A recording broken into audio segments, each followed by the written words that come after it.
You're listening to the UK Christian Hip Hop Podcast on Kingdom Culture. What's going on, everyone? Welcome to the episode 28. Wow, 28 of the UK Christian Hip Hop Podcast on Kingdom Culture. I'm joined as always with yours truly, Calvin Venus and DJ Cassie. What's good? What is good with y'all? Yeah, we need to get some sound effects. I mean, we've been saying I'm trying to just light it right here, right? Now I look like I'm about to do, you know, when you're going with the children's, the covers, and then you Yeah. That's how I think A Nightmare on Elm Street kind of thing. Yeah. Kaz, I mean, Calvin, you was talking about hot cross buns that you missed that. You don't have that over in the States? All right, so look, was it Lent's coming up in that, and it made me think of Easter, and you guys were talking about Pancake Day, and I missed Pancake Day. Even though I didn't even have pancakes when I was there, it was like I miss having Pancake Day because in school we used to wear our own clothes and that, and just there was always something special on a day. You know what I mean? And so it's just like, oh right, yeah, it's been a few years since I even mentioned Pancake Day. He's just frozen right at the moment. Frozen, yeah. Around the corner. So I was gonna say, just to add insult to injury, I think I've had 6 hot cross buns today. What? Soft and delicious with extra sultanas. No, wait. Sorry, Yeah. how about 6? Wax them.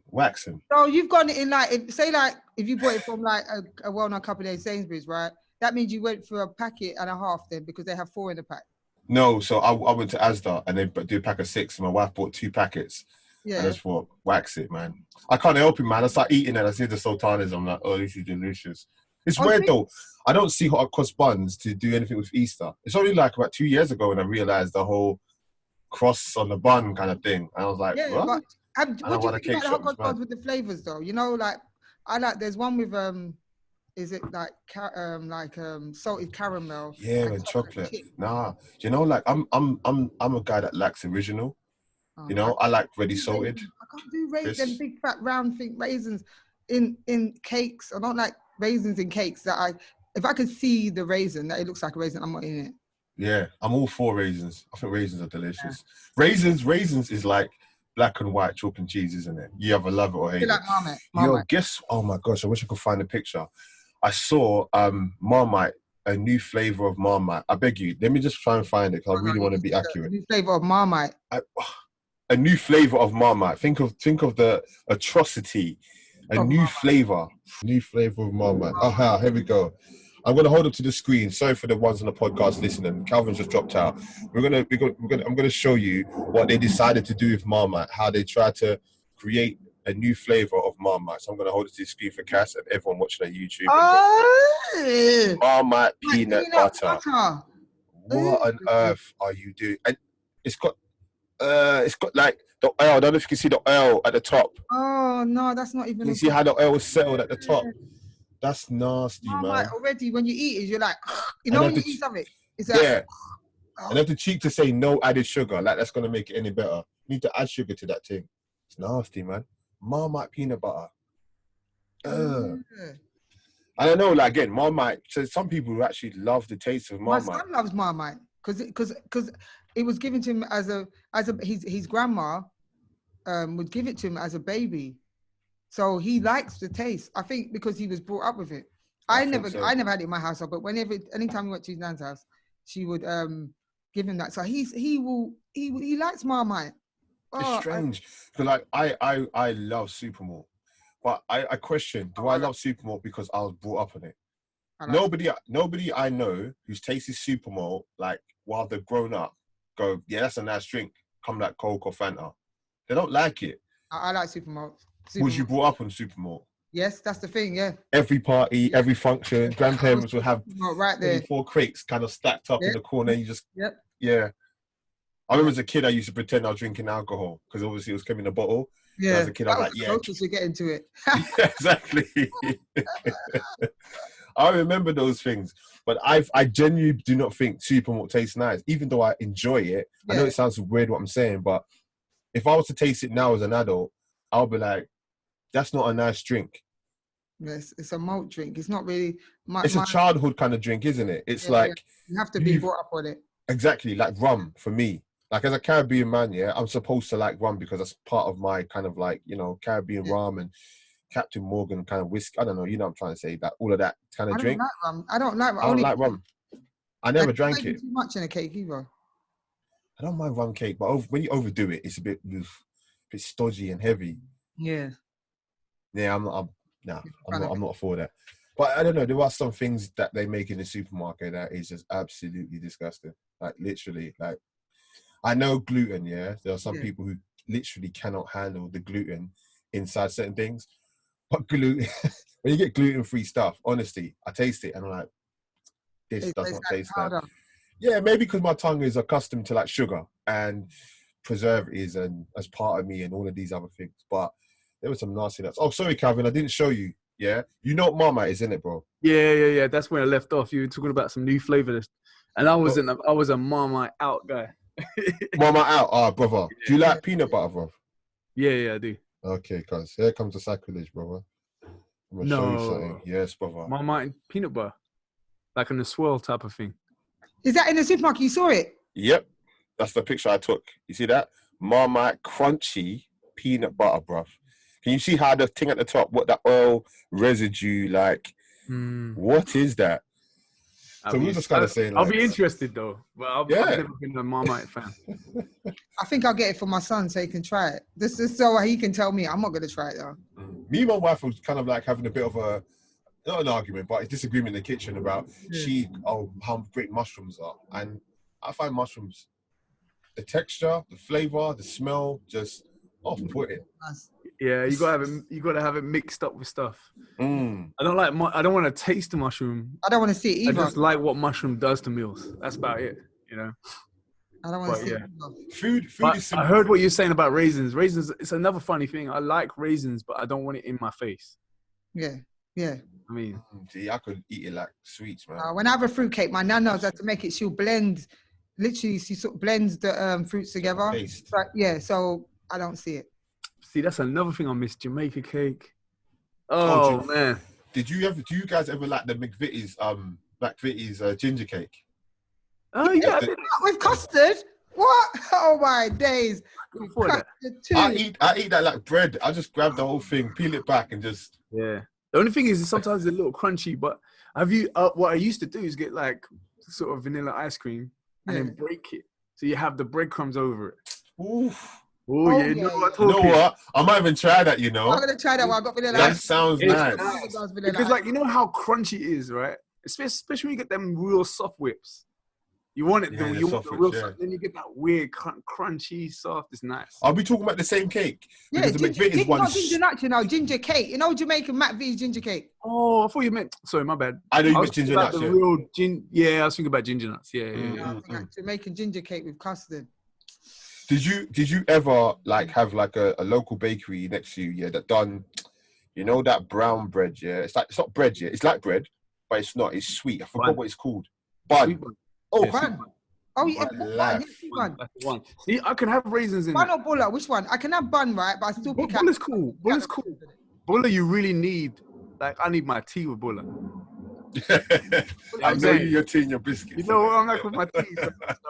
Like bulla, you can't eat in a hurry. Yeah, you can't. That's very stodgy. Yeah, definitely dodgy. You want that's something you take your time with. You know what I mean? Yeah. Do you have harder bread out there, Calvin? Oh no! No! I miss it. Oh gosh! Oh no! I miss bulla. I miss bun. I miss Jamaica cake. I miss ginger cake. Oh gosh, I miss it all. Man, the next time you're over in the UK, bro. Tell me they got yam over there as well. You must have yam. Yeah, there's enough Nigerians out here. I don't cook it, and I don't make myself. I'm not. I wish I had more time because I know my girls will love that kind of stuff. You know what I mean? It's weird. My son absolutely does not like Caribbean food, but my daughter, she'll wax it, man. From the fish, the salt fish, to the hardo bread, to the plantain. Oh man, I do love Caribbean food. It is delicious, man. Yeah. It's one thing we can all agree on. It's amazing how food is similar to music, isn't it? How individual it can make people, but collectively bring people together. It's almost But like, you know, certain tastes, like, you know, I might not like mushrooms. I like mushrooms. I don't like the texture of spaghetti, or I like spaghetti, or I do like this. And you can mix flavors and different textures and different smells together to create a different, you know, community, if you know what I mean. Like, you know, you think about enchiladas for those of like Mexicans, and then you think of like, you know, like yam dashing for the Caribbeans, and you think of fufu for the Africans, and you know, of different places, like you think of so many different delicacies, how it brings people together in different ways, and music kind of does that as well. There's you know people that why I'm like called the food now, isn't it? come again. Now you know why I'm called the food. Oh, well, oh, because of Interesting. Is that where you got the inspiration from, kind of like food and music Kind together of there? that plus, you know, Christ is the bread of life, and Yeah. you know, it's the, you remember how like after Jesus broke bread and well the loaves and fishes to 25,000 people, because you know he said 5,000 men, so it could have been the families, could be 25,000 from like, you know, this one kid. And think about that one kid, you know, like people like to make investments, yeah, and you want it to grow big. That kid had the seed investment for 25,000 people, man. He gave up his meal, you know. I don't know how many people will give up his meal for anybody. Yeah. You know what I'm saying? Yeah. But anyway, sidebar that was. But yeah, just like, you know, when Christ was going around, people would start to follow him, and it, you know, you could see that people were like, you can gain the sense that people were like, oh, do that thing again with the bread. You know what I mean? We were full and there was stuff left over.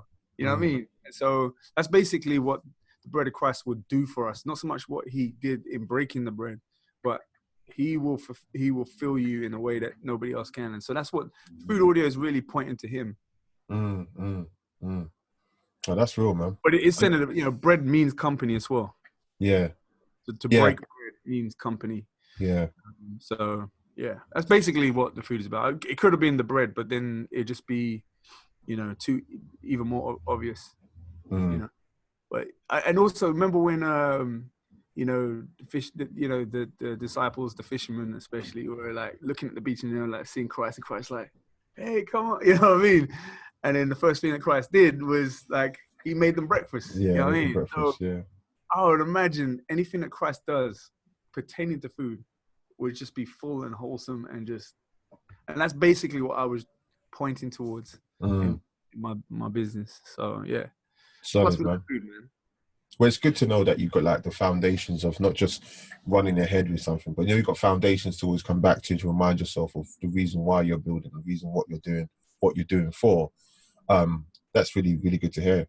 And even that comparison, when I'm in the studio, people think, yeah, the kitchen, the lab, you know, you're cooking up beats, you know, that analogy just fell on me, you know what I mean? Yeah.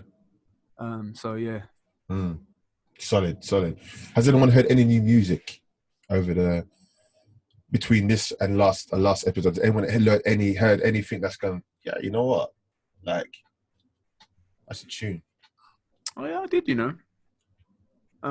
Two things, like it was kind of good to hear like SO with Bizzle and Dayton. Both remix, because I actually like the song. I think I like the song live more than I do on the, you know, on the actual album. But I think what stood out to me was like let me see, Triple O's track. His EP was cool. Like, oh, you've listened to it? Have you listened to it? Yeah, because I had to give it time, because you know, I mean, it's been out. When did it come out? It's about a week or two, isn't it? No, but last week. You've listened to it earlier than everyone. Then I think it came out Friday. Oh snap! Yeah. Okay. Maybe put the heads up. Promoting it hard or something. I don't know. Because I'm usually a slow listener, so but you're right. I must be listening to it early, but you. I'm trying to find. Yeah. I'm trying to think. A song on there. There was a song. Has anybody else heard it? I've listened to one song on there. Well, two actually. 2.5. And I always say 2.5. I say 2.5 because the half one I listened to I wasn't fond of, so that's why it ended up being half. I get if I'm not fond of something, I don't continue to listen to it. But maybe I just need to go back to it. That's unusual, because I find things that grow in me. Yeah. You know, like I could dislike a track initially when I hear it the first or second time, but then the third time I'm like, actually I quite like this. Or yeah, that's why I said a half time, because it's like maybe it just wasn't the mood for me at the moment at the time. So know what, let me just come back to it because it may just be the mood at the time. I'm not really. For one, he doesn't have beats. Mm. That's my first impression. Is like, okay, these are real songs. Like I really got to listen. And so actually, funny enough, while I was, for those who don't know, I make microphones on the side. And so while I was building a mic here, I was listening to it, and it was a perfect scenario for me, because if it was a beat, I probably wouldn't have listened to it, because I don't want to hear beats. I want to hear some songs, you know what I mean? I just want something to sit in the background I can listen to and go, yeah. And so I felt like taking my engineer hat off, I had to, because I'm a horrible consumer of music. I love music, but I'm not good at following trends and all that kind of stuff. And I felt, for one, it was a good presentation of how to do an EP or an album, to kind of cover bases without sounding so sporadic and like this doesn't match with this, and so it had a nice flow, and I was like, rah. And plus he had some good organic instruments like guitars, and I think there was a good bassist in one of the tracks. I think they were a little heavy-handed with the effects, but I kind of appreciate what they were trying to do, because this project, you can't really compare this project to anything else. And when listening to it, it reminded me of what I love about UK, just UK music in general, but UK hip hop, because we're really diverse, man. Yeah. And like, I'm oversaturated with hip hop over here, and they all sound the same, they all blend the same. You can't confuse him with anybody else. You can't confuse SO, or, I want to hear what that Governor B track is going to be, the album, or I don't know if it's a single, but. I'm intrigued for what's going on in the UK. I'm not as intrigued of what's going on over here. You know what I mean? It's a bustling scene, definitely. So would you say because there was two songs. There's one with Limo Blaze, which I thought, and then there's one Light Work that I liked as well. The Light Work I can hear on your show. Yeah. I like Light Work. I like Light Work, but it was light. It just wasn't deep. But that's okay. Like, but it piqued my ears, and I was like, "Raw, okay, they're really carving out sounds here, like that I like." I think for me, it's the amalgamation of A Broken Fraction, straight after The Color of Hope, because I see what you're saying about the Liminal Blaze one. Yeah. Oh yeah, that one's good. I like that one. Yeah, I actually like that, and this is why I think I like the project, because it had a flow. Yeah. It started off like with that drill sound, the UK sound, and then it kind of divulges into kind of a familiar. And it goes into worship right at the end. Yeah. Yeah, I mean, that's the only part that's cliche with UK hip hop now. Yeah. So everyone's doing a worship track now, but I like the fact that they can still be hard on one end and then still do that, and that really shows range and diversity for me. Cass, what have you been hearing? Me, well, I think I've been all over the shop right now, to be honest, with stuff, but I'm just thinking, like, I've listened to a song. I've been listening to Shards. Yeah, that old school sound of grime, isn't it? In its inception, that kind of sound. That's what I will say. Not but yeah, I've been. That's what I said. I've been all over the shop, been there, and then I've been also listening to. There's an artist, but it's a new artist. It's a female. Her name is Reese Last Year. I hope I say her name right, but she's American, and she dropped an EP as well, and she's got some good music on there as well. So I've been, just been exploring, really, because there's a lot of music starting to come out. I could see them, and it's just just me getting through them, really. But I would say I've been all over the shop. I'm being honest. I've been all over the shop, listening to a lot of music. Nothing really specific, I would say, so to speak. But yeah, just definitely on Shah's. Like I downloaded his album, and it did give me a nostalgic feel. Yeah, and that was definitely something I got a lot from that EP.